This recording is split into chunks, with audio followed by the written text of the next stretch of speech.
Imagine this kind of life. You write a song at 16 and it circles the globe. Radio plays it around the clock. Strangers on the street hum it without even realizing. You haven't quite grown up yet, and already your name is known across all of America. And then it all stops. Not slowly, suddenly, like someone yanked the cord from the wall. Radio goes quiet. Venues empty out. Journalists stop calling. And you are left alone with a silence that, just recently, had been deafening applause. This refers to one of the most extraordinary journeys in the history of American music. A journey taken by one man, from the very top to complete obscurity, and back to the top again. Twice. But the story doesn't end there, because 20 years later, 20 years of silence, of touring half-empty halls, of believing in yourself against every odd, this man returns to #1 on the charts. Not with a nostalgia tour, not with a greatest hits package, with new music, a new sound, and an old name that suddenly, impossibly, everyone is saying again. This is not a Hollywood screenplay. This is the life of Neil Sedaka. And on the 27th of February, 2026, the world said goodbye to him. He was 86 years old. 86, and until his final day, he remained exactly what he had always been. A musician. A real one.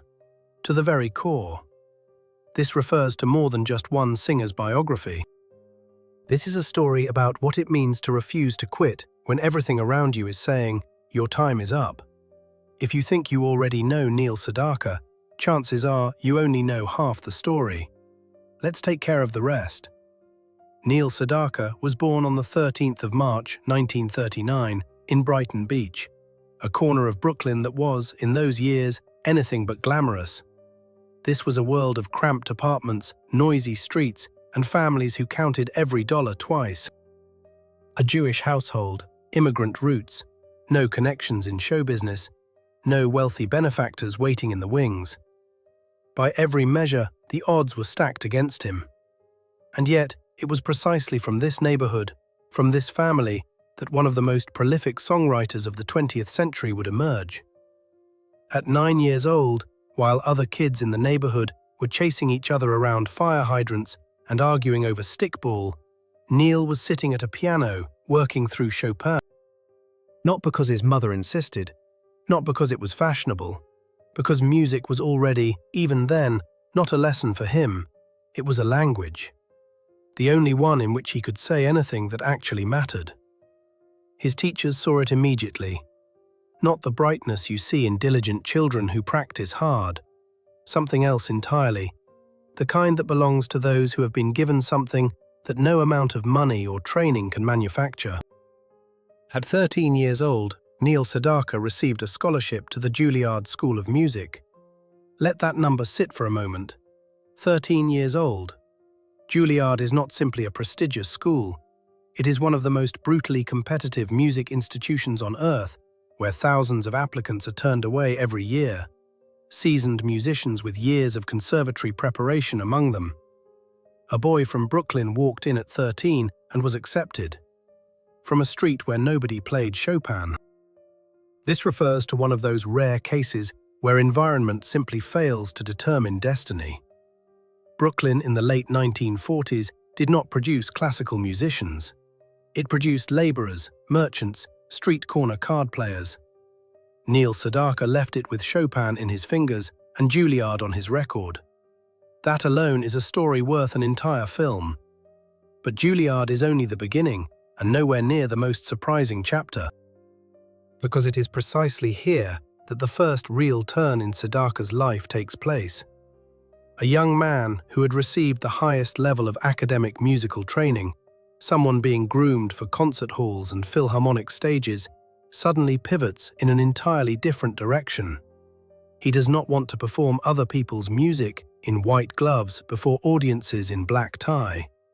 He wants to write his own, music that breathes.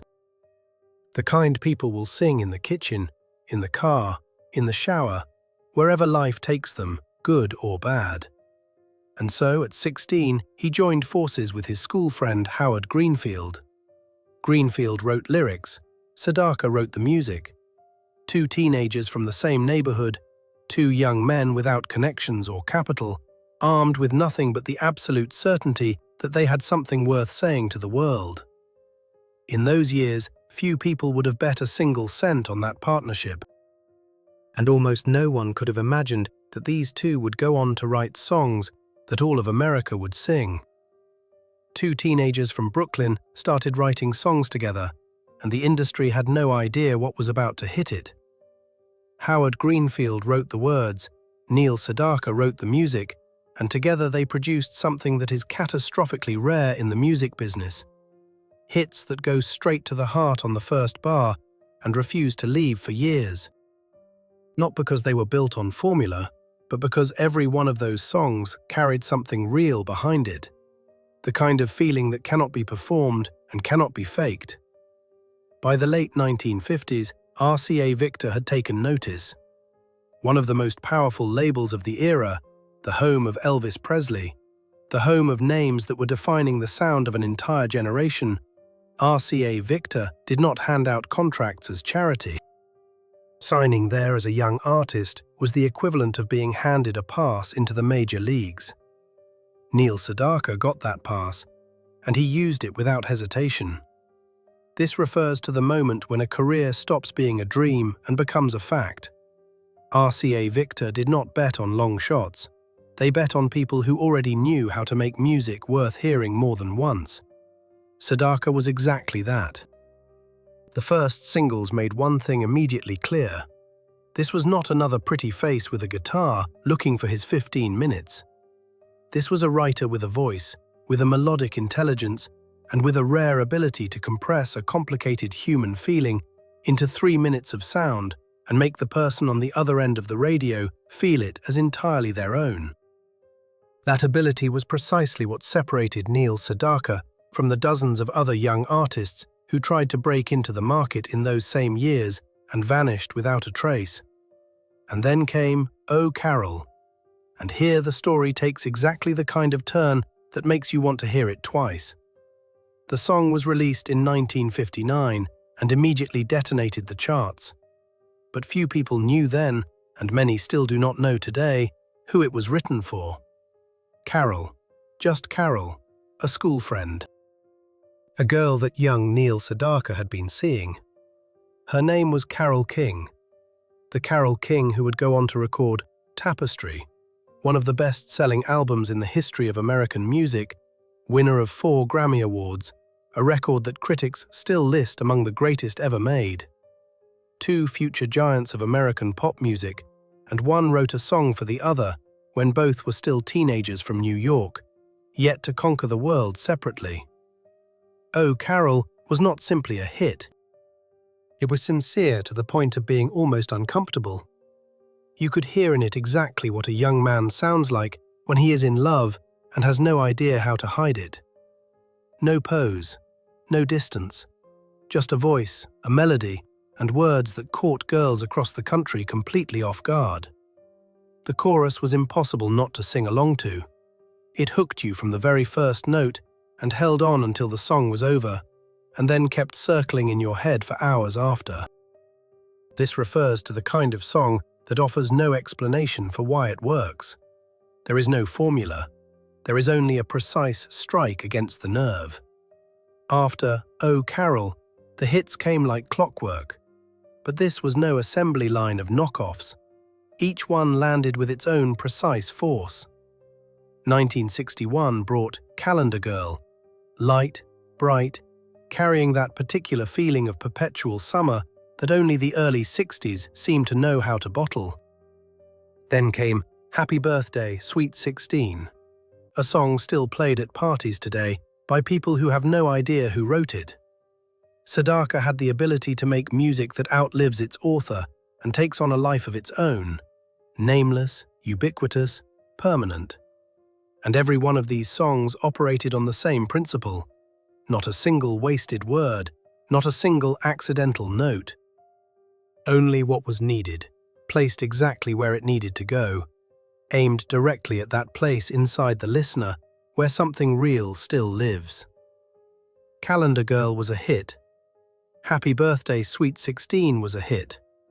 But what happened in 1962 went beyond anything that word could contain. It was a phenomenon.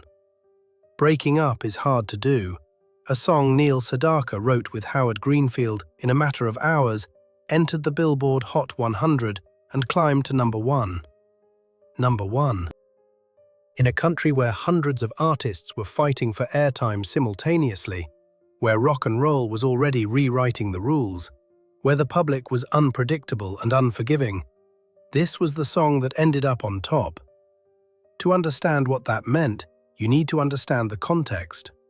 The early 1960s were not the quiet, well-behaved decade of gentle pop music that retrospectives sometimes make them out to be.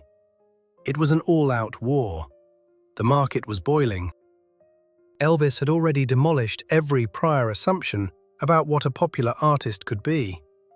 Young audiences wanted louder, sharper, more dangerous. And into this noise, into this chaos, Neil Sedaka releases a song about a breakup. Tender, melodic, almost fragile, and it beats everyone. That is not luck. That is craftsmanship. This refers to a principle that very few artists ever truly grasp. The public does not always want what it is loudest about demanding. Sometimes it wants something it has never heard before, but recognizes the instant it arrives. Breaking Up Is Hard to Do gave people exactly that. A familiar feeling in an unfamiliar form, and they took it without hesitation. By that point, Neil Sedaka was not simply a singer with a pleasant voice. He was an architect of song. A man who understood the construction from the inside, where the pause needed to land, where the build needed to begin, where a word could stand entirely on its own, and where it needed melody underneath it to survive. He understood melody the way you understand your native language, not by translating, not by thinking, but immediately, at the level of pure instinct. He understood emotion. He knew the precise moment when a listener was ready to open up, and he never struck before that moment arrived. He understood what made a song alive, not studio polish, not producer tricks, but that elusive point at which someone else's words suddenly become entirely your own. Teenagers screamed at his concerts, girls fainted in the venues, magazines put him on their covers, television kept calling him back. By the standards of the early 1960s, Neil Sedaka was everywhere, on the radio, on the screen, inside the heads of half the country. But beneath all that external noise, there was a cold, professional calculation running continuously inside him. The calculation of a man who never confused popularity with greatness and never allowed success to substitute for work. This refers to the difference between an artist and a star. A star shines for as long as it is visible. An artist works regardless of whether anyone is watching. Neil Sedaka was an artist. That fact became undeniable later when the lights went out and it turned out he had kept writing in the dark. At the top of the charts, surrounded by screaming audiences and front-page headlines, he kept doing exactly what he had done at 16 in Brooklyn, sitting down at the piano and searching for the next song. Not because the contract required it, not because the label was waiting, because he did not know any other way. Because music for him had never been a profession in the ordinary sense of the word. It was a condition of existence. Without it, he simply did not know what to do with himself. For several years in the early 1960s, Neil Sedaka lived the way only a handful of people ever do. Number 1 on the charts, sold-out venues, magazine covers, contracts, interviews, fans waiting at the stage door. America knew his name, knew his voice, knew his songs by heart. It seemed like it would never stop. It seemed like the machine had been set in motion and nothing could slow it down. But in the entertainment industry, there is nothing more dangerous than the word seemed. February 1964. The Beatles land in New York, 73,000 people apply for tickets to the Ed Sullivan Show. The studio holds 700. 73 million Americans watch the live broadcast. 73 million, nearly half the country's population at the time. In a single night, American pop music stopped being what Neil Sedaka had known it to be. In a single night, everything he did, better than anyone else, was suddenly not what the public wanted anymore. This refers not to the defeat of one particular artist. It refers to the way an entire era vanishes overnight. The Beatles did not simply bring new music. They brought a new image, a new aesthetic, a new idea of what a popular artist was supposed to look and sound like. Against that backdrop, the polished, melodic, immaculately constructed pop sound of Neil Sedaka suddenly felt like it belonged somewhere else. Not bad, not technically outdated, simply from another time, like a perfectly fitted suit at a party where everyone else showed up in jeans.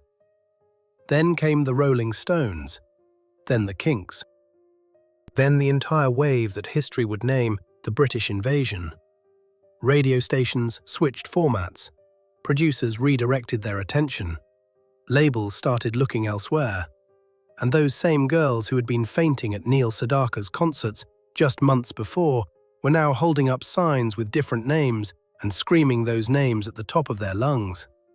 Record sales did not dip, they collapsed.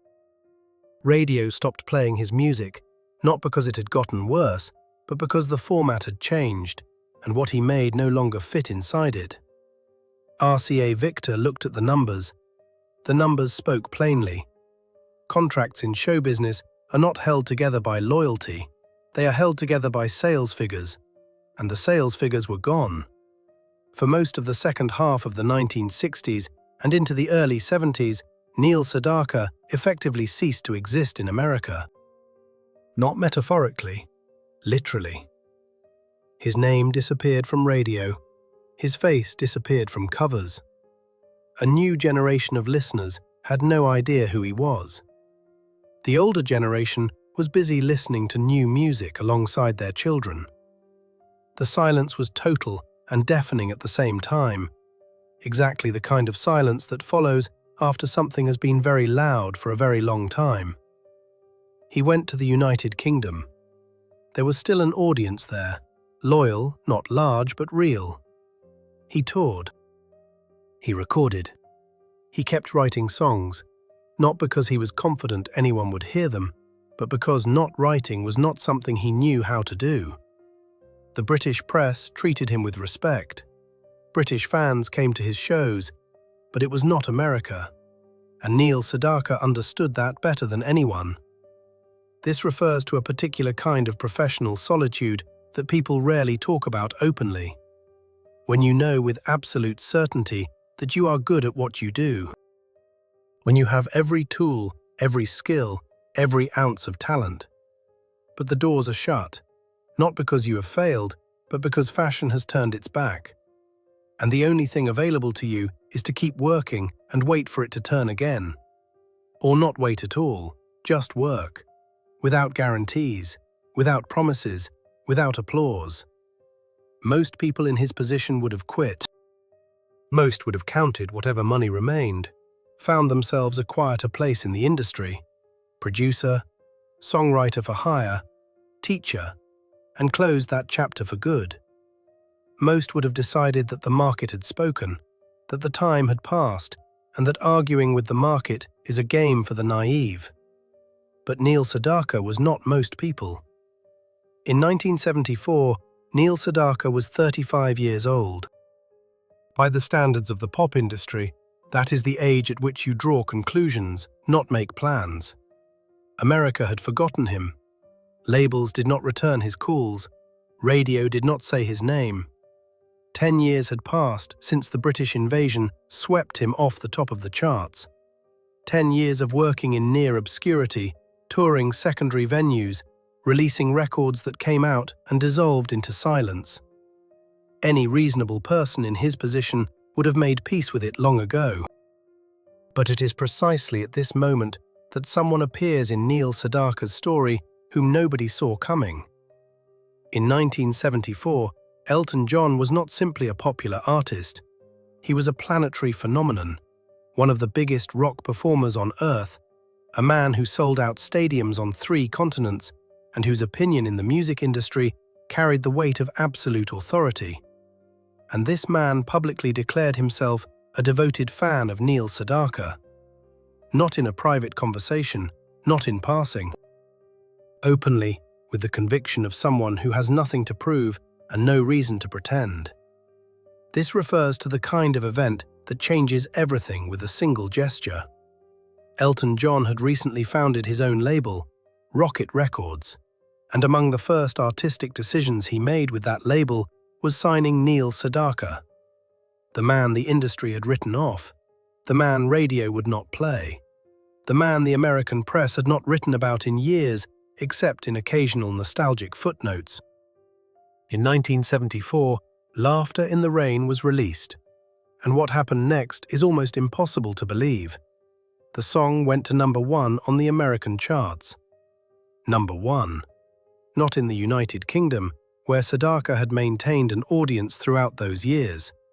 In America. In the very country that had shut the door on him a decade earlier and appeared to have lost interest in him permanently. Radio stations that had last played his music in the early 1960s were saying his name on air again. Producers who had not answered his calls suddenly remembered they had his number. But Neil Sedaka apparently had decided that one comeback was not sufficient. The next single was Bad Blood, and not alone but featuring Elton John himself. A duet between 2 men, one of whom had just brought the other back from professional oblivion. Bad Blood went to #1. Again. 2 consecutive #1s, 2 consecutive chart toppers, 15 years after the first peak of his career, at the age of 35, at a moment when the pop industry typically says farewell to artists rather than welcoming them back. This refers to a statistical impossibility. In the history of American popular music, you can count on one hand the artists who have achieved 2 consecutive #1s with a gap of 15 years between their respective peaks. Neil Sedaka accomplished it as though there had never been any other option. And then he did something that left the industry completely without a framework. He took Breaking Up Is Hard to Do, the very song that had already been to #1 on the Billboard chart in 1962, and recorded it again. Not a remix, not a live version, an entirely different arrangement, slow, ballad form, with different dynamics and a different emotional register. The same melody, the same words, and an absolutely different song. It returned to the top 10, the same song, twice in the charts, in 2 different decades, in 2 entirely different musical incarnations. Nothing like it had happened before, nothing like it has happened since. The music industry did not know what to do with this information. Critics who were accustomed to filing away artists of the past in the archive found themselves confronted with a fact that fit no existing framework.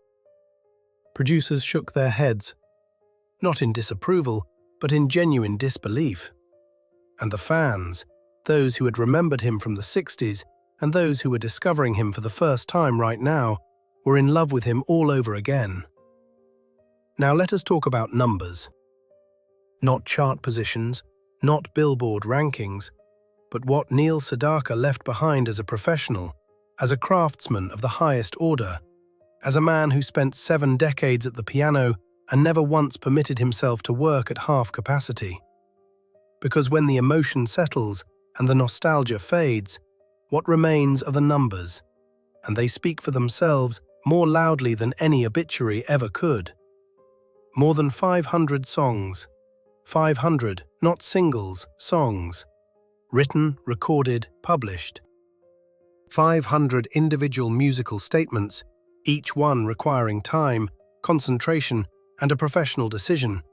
When to stop, where to place the final note, how to ensure that the melody did not merely exist, but lived. If Neil Sedaka had written 1 song per week, without a single break, it would have taken him nearly 10 years just to reach that number.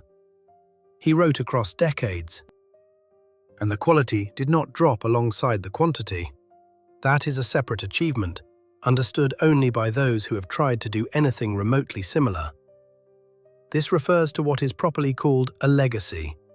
Not a reputation, not a memory, a legacy. The thing that keeps working after its author can no longer add anything to it. His songs were sung by everyone. Not figuratively, literally everyone. Tom Jones recorded them and turned them into stadium anthems. Peggy Lee took his melodies and made jazz standards out of them. Frank Sinatra, a man who never sang other people's songs carelessly, who selected material with surgical precision, sang Neil Sedaka's songs. When Sinatra takes your song, it is not a compliment. It is a verdict, final and without appeal. A verdict of permanence. His songs were covered in dozens of languages. They traveled into genres Sedaka had never intended when he wrote them. Country, rhythm and blues, Latin pop, European cabaret. A melody he had invented in Brooklyn would reach countries where nobody had heard his name and become somebody's favorite song there. That is what real music does. It requires no translation and needs no biographical footnote. In 1983, Neil Sedaka was inducted into the Songwriters Hall of Fame. This is not an award in the conventional sense.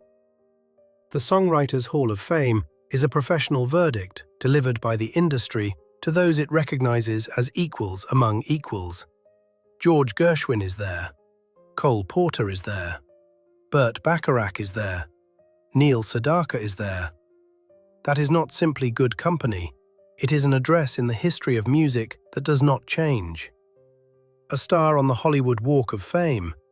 5 Grammy nominations.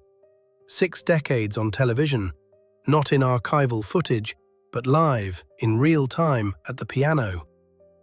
And alongside all of this, one moment that deserves specific mention, because it contains something deeply human and exceptionally rare in a person of his stature. The second season of American Idol, Neil Sedaka appears on the show as a guest judge. One of the contestants, a young singer named Clay Aiken, performs his song, Solitaire. And Sedaka, a man who had heard his own songs performed by Sinatra, who had stood on stage alongside Elton John, who had himself occupied the top position on the Billboard chart, this man reacts to Aiken's performance with such genuine, unguarded, completely unself-conscious joy that the clip goes viral years later. Not because anything sensational happened, but because the camera caught a man who, after half a century in the industry, had never learned to pretend indifference to good music. That is worth something considerable. That is worth, perhaps, more than all the formal awards combined. He was one of the founding members of the Tokens in the late 1950s, the group that recorded The Lion Sleeps Tonight, one of the most recognizable songs of the 20th century. Even that fact, which in the biography of any other artist would occupy center stage, sits somewhere at the periphery of Sedaka's story, simply because everything else was too extensive to leave room for it. Into his final years, he continued to perform. People who saw his concerts when he was 80 years old said the same thing without exception. The man at the piano was not an elderly artist going through a ritual.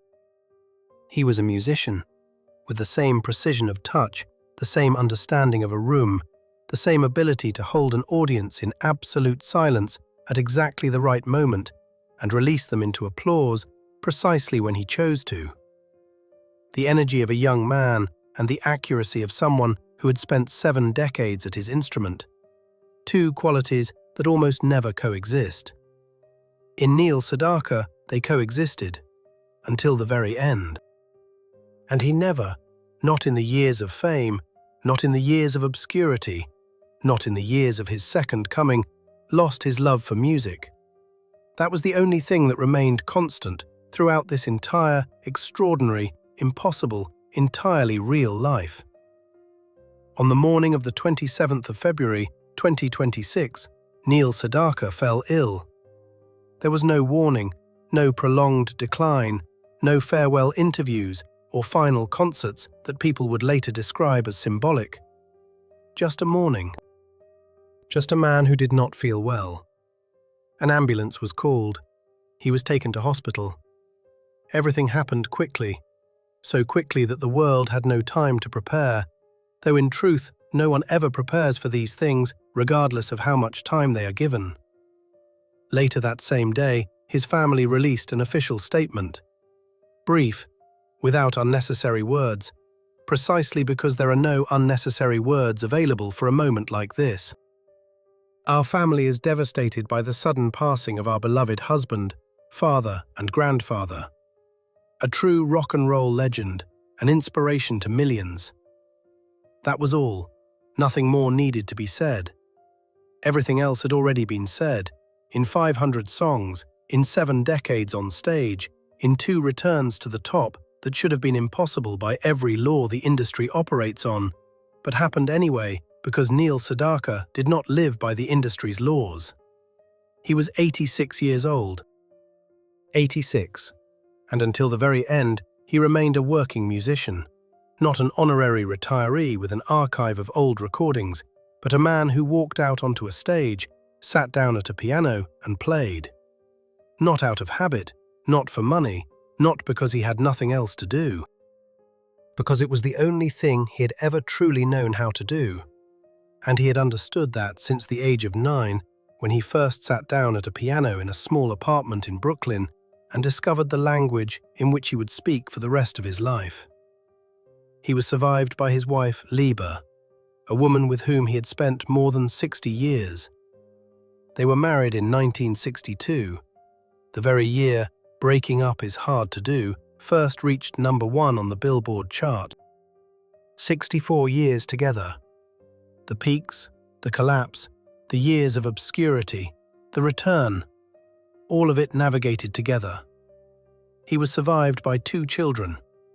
He was survived by grandchildren who will now grow up with their grandfather in their headphones, literally because his voice is not going anywhere and will not disappear. This refers to what obituaries habitually describe as a life fully lived, a phrase used so frequently it has nearly lost its meaning. In the case of Neil Sedaka, those words do not sound like a cliché. They sound like an accurate description of a documented fact. A man who played Chopin at 9, entered Juilliard at 13, began writing hits at 16, reached #1 on the Billboard chart at 23, did it again at 35 after 10 years of near invisibility, and took the stage at 80 with an energy that would have embarrassed performers half his age. This man did not simply live a long life. He lived several consecutive lives, each of which would have been sufficient material for a complete biography on its own. The music world responded without delay. Tributes arrived from artists who had grown up on his songs, from those who had worked with him directly, and from those who knew him only through recordings. Across social media, people around the world wrote about where they had been when they first heard Laughter in the Rain, or Oh Carole, or Breaking Up Is Hard to Do. Each of those songs turned out to be anchored to some specific moment in some specific person's life, and those people numbered in the millions. That is what it means to write 500 songs. That is what it means to give 7 decades to music without reservation. There are artists who are remembered. There are artists who are loved. And there are artists whose music becomes part of the personal biography of people who never met them. Neil Sedaka belonged to the last category. It is the rarest one, and the most real. Rest in peace, Neil. You are one of the greatest. That is not a compliment and not a consolation. It is a statement of fact, cold and precise, like a number in an accounting ledger. Greatest in the sense that matters not at award ceremonies and not in the speeches of colleagues, but in the real lives of real people. In kitchens, in cars, in headphones at 3 in the morning when someone is struggling and needs something to be there without asking questions. Music does not leave with the person who wrote it. It is the only form of art that lives entirely independently of its creator, requires nothing from them, makes no reference to them, needs no biographical context in order to function. Oh Carole will be heard in 2050 by people who will have no idea who Neil Sedaka was, who Carole King was, or what Brighton Beach means. They will simply hear that melody, and it will do to them what it has always done. Because there is something in it that does not age, does not fade, and requires no explanation. Breaking Up is Hard to Do will play in diners, in shopping centres, in scenes from films that have not been made yet. Someone will hear it by accident, in an elevator, in a supermarket, from the open window of a passing car, and will stop for a few seconds without knowing why. That is the real power of a song, not the kind measured in streaming numbers and industry awards. The kind that stops a person in the middle of an ordinary day and makes them feel something they cannot name. Laughter in the Rain will play on grey days, precisely when what is needed is not volume or energy, but something quiet and true.